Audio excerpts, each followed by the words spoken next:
ZABoxingNation, where boxing lives, breathes, and breaks down. Today we've got a monster lineup because December is shaping up to be one of the most stacked months of the entire boxing calendar. We're talking elite matchups, high-level chess matches, championship stakes, and one of the biggest unification fights the middleweight division has seen in years. We got Isaac Pitbull Cruz versus Lamont Roach Jr. That'll be pressure versus composure, aggression versus precision. This is the kind of matchup that tells you exactly where each man stands in the division, and we're going to break down every angle of it. Then we shift to the finesse in the IQ department with Stephen Fulton versus Oshaki Foster.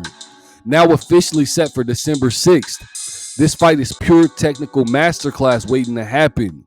Two cerebral fighters, two defensive wizards, and one WBC world title on the line. If you love strategy and high-level execution, this one is for you. And we finish strong with the three-belt unification showdown in San Antonio as Erislandy Lara puts WBA strap on the line against the undefeated Janibek, who brings the IBF WBO belts. Old school Cuban mastery versus rising prime powerhouse. The generational contrast in this fight is unreal.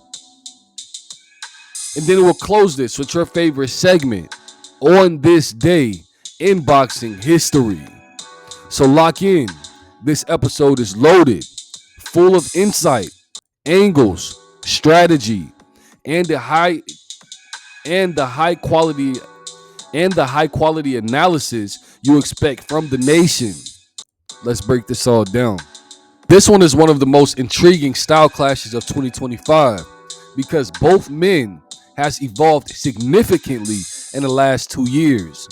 You're not getting the same Isaac Cruz that fought Tank Davis, and you're not getting the same Lamont Roach who is still learning how to pace himself years ago.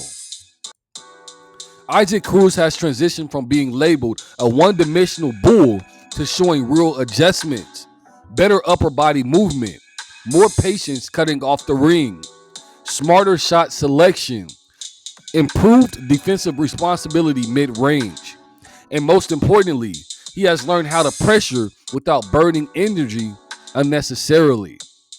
Isaac Cruz, who also carries a mentality that is difficult to train for. He does not respect space. He does not respect clean boxing. He forces his style onto his opponents, and he forces you to fight at an uncomfortable pace. Roach has matured into one of the most cleanest technical boxers in the division. His balance is textbook. His guard is disciplined. His footwork is efficient. Never wasted any movement. Never dramatic, always functional. Roach doesn't just counter. He sets traps. He conditions you to reach, to overextend, and then he punishes you for it. He also has one of the most underrated jabs in the division. He disguises it with a slight shoulder feint and uses it to interrupt rhythm, not just establish distance. Lamont Roach Jr.'s chin and composure will be tested heavily here. But Isaac Pitbull Cruz's biggest test will be patience.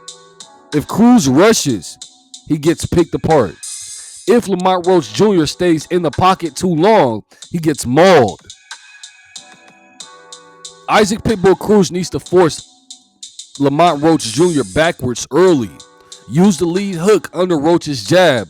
Attack the hips and arms and break his base. Turn this into a very physical and gritty fight. Keep Lamont Roach Jr. on the ropes more than 60 seconds per round and begin to beat to the body and to follow up upstairs. Lamont Roach Jr. needs to pivot off Cruz's lead foot angle. Make Cruz pay for lunging in. Avoid staying square when Cruz dips low. Win rounds with control and not with exchanges. Throw 3 to 4 punch counters instead of single shots. My prediction for this fight: the outcome depends on whether Roach can maintain discipline for 12 rounds straight against the most suffocating pressure guy in the division. One slip, one moment of drifting backwards with his hands low, And Isaac Pitbull Cruz will bulldoze his way in. But if Roach can command range, he has the tools to frustrate Isaac Pitbull Cruz all night. Let me know what you guys think about this fight in the comments below. Lamont Roach Jr. versus Isaac Pitbull Cruz. This fight is a high-level chess match waiting to happen. And the deeper you look, the more interesting it becomes. Stephen Fulton is cerebral. He studies patterns in real time. He rarely throws the same combination twice, and he thrives in the in-between moments when fighters are resetting or shifting weight. His biggest strength isn't speed or power. It's his understanding, his IQ. Stephen Fulton's discipline after the loss to Naoya Inoue put him in a different mental space. He's more defensively minded now, more selective with his shots, and more mature with his foot positioning. Stephen Fulton is ice cold. There's no panic in his movements, no wasted reactions. His defensive instincts are elite, and his ability to position opponents into bad angles is among the best in the division. O'Shaquie Foster also has this unique ability to change gears mid-round. Slow pace, fast pace, stop, step back, slide left. He forces you to constantly readjust. That uncertainty breaks many fighters' mentality. He also punches far cleaner than his record suggests. He's accurate, especially with his counterpunching ability.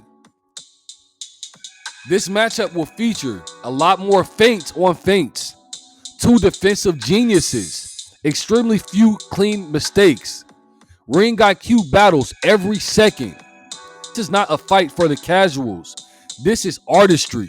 Stephen Fulton, he has to double the jab to disrupt O'Shaquie Foster's angles, keep his head off the line after combinations, push O'Shaquie Foster backwards in spots to break his rhythm, stay disciplined with foot feints, avoid letting O'Shaquie Foster dictate the tempo.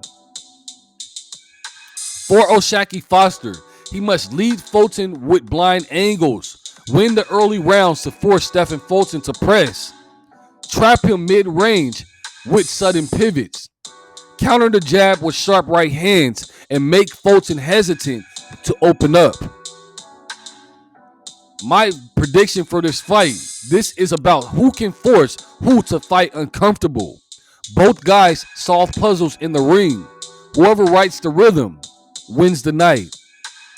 This is a real 50-50 fight for me. Let me know what you guys think about this fight in the comments below. Stephen Fulton versus O'Shaquie Foster. Now for your favorite segment, On This Day in Boxing History. On November 30th, 1956, Floyd Patterson changed boxing forever.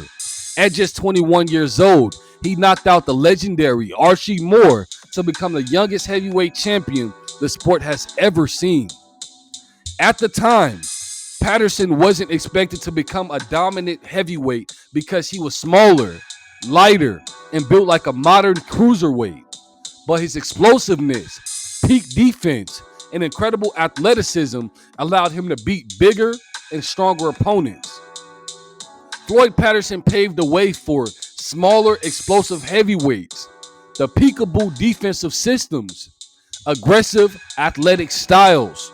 Without Floyd Patterson, there's no Mike Tyson. There's no modern heavyweight emphasis on explosiveness or size alone. Floyd Patterson's win was a reminder that boxing evolves, but greatness lasts forever. It's a perfect piece of history to attach to modern episode full of champions and upcoming stars. But that wraps up my segments for today. Don't forget to like, comment, share, subscribe, and turn on post notifications so you never miss out on an update. But this is ZABoxingNation, where champions get analyzed and legends are made. And if you're new here, keep your hands up, and I'll catch you in the next one.